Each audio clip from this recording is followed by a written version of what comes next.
श्री स्वामी समर्थ। आजच्या व्हिडिओमध्ये आपण तीर्थप्रसाद प्राशन करण्यामागचे काय शास्त्र आहे हे पाहणार आहोत। व्हिडिओ शेवटपर्यंत नक्की पहा। तीर्थ आणि प्रसाद हे हिंदू धर्मात देवतेच्या कृपेचे, पवित्रतेचे आणि प्रसन्नतेचे प्रतीक मानले जातात। देवतेला अर्पण केलेले चरणामृत म्हणजे स्नानांचे पाणी म्हणजे तीर्थ होय, तर देवाला वाहिलेला नैवेद्य म्हणजे प्रसाद होय।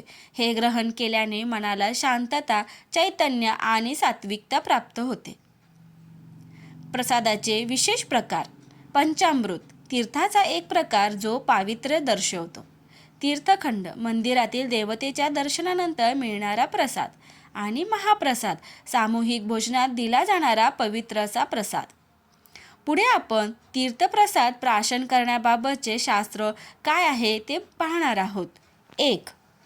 तीर्थ घेताना उजव्या हाताची गोकर्ण मुद्रा म्हणजे अंगठ्याजवळचे बोट वाकवून गायीच्या कानासारखी मुद्रा करावी। असे करून त्यामध्ये तीर्थ घ्यावे। 2.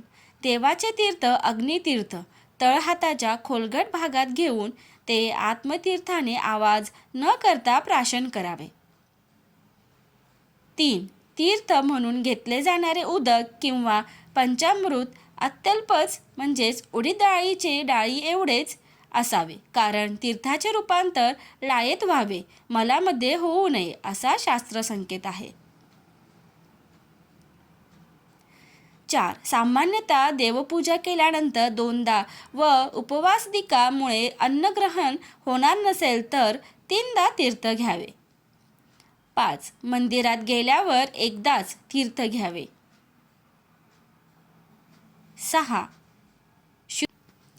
शुद्धोदकाने तीर्थ ग्रहण केल्यावर हातावरील तीर्थलेशाचा मस्तकास स्पर्श केल्यास देवगौरव साधला जातो।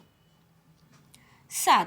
देवपूजा केल्यानंतर तीर्थ एखाद्या झारीत ठेवावे व ते परगावी जाताना, महत्त्वाच्या कामास जाताना, दिवसभरात कुटुंबियांकडून परपीडा, परनिंदा, पैशून्यादी पाप घडल्यास देवदर्शन घेऊन तीर्थ घ्यावे।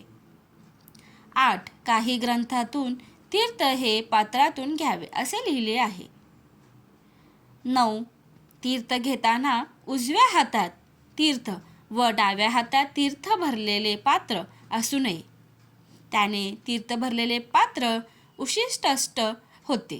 अपवाद झाकणी झाकलेली झारी। 10. तीर्थप्रसाद शक्यतो पुरोहित किंवा ज्येष्ठ व्यक्तीकडून घ्यावा। अपवाद आपण स्वतः पूजा केल्यास, सोहळ्यात असल्यास व दुसरे कोणी उपस्थित नसल्यास इत्यादी कारणे असू शकते।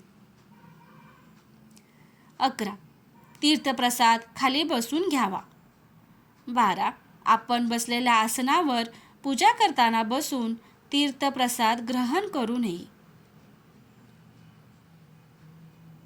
पूजा समाप्त झाल्यावरच तीर्थप्रसाद ग्रहण करावा। देवाच्या गाभाऱ्यात तीर्थ घेऊ नये। तीर्थ घेताना ते जमिनीवर सांडू नये याची काळजी घ्यावी। तीर्थप्रसाद ओलांडून जाऊ नये। तीर्थ घेताना अकाल मृत्यू हरण सर्व व्याधी विनाशान दत्तपदोदक तीर्थ जठरे धारायम्याह हा मंत्र म्हणून तीर्थ घ्यावे। तीर्थ घेताना प्रथम काय शुद्ध्यर्थ, द्वितीय धर्मसाधन, तृतीयम मोक्षम पनुयात असे म्हणून 3 वेळा तीर्थप्रश्न करतात। वरील विधी निषेधाचा अंगीकार करून गुरुतीर्थ ग्रहण केल्यास शरीर शुद्धी, धर्मसाधन व मोक्षप्राप्ती होते। श्री स्वामी समर्थ। माहिती आवडल्यास व्हिडिओला लाईक, शेअर आणि सबस्क्राईब करायला विसरू नका। धन्यवाद।